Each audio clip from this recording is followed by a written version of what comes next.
ভাঁজ করে দেবো। এই যে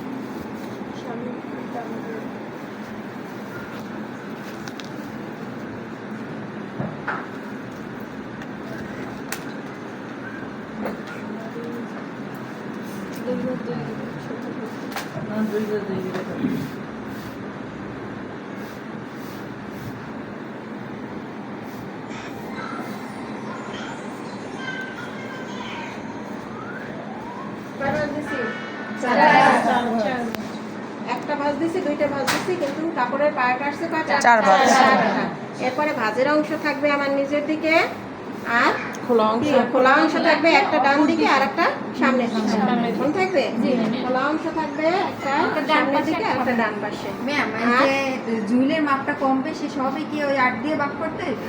ঝুল না, ঝুল মাত্র 1 ইঞ্চি কমবে ঝুল থেকে। 38 এর 37 হইবে, 33 হইবে।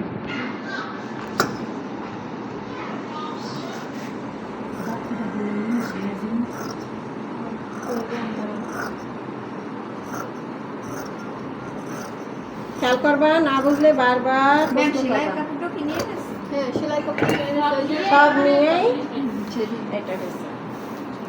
এখন ওর হিপ আছে কত বললা? 38 নেব। 38 বলছে সে। 38 নিলে 38 কে 8 দিয়ে ভাগ দাও, কত আসে?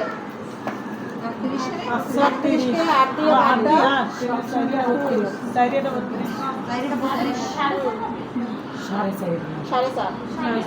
4টা 32 না, কেমন আসবে? 4টা 32, 4 না 36। 8 দিয়ে 8 দিয়ে ভাগ দাও,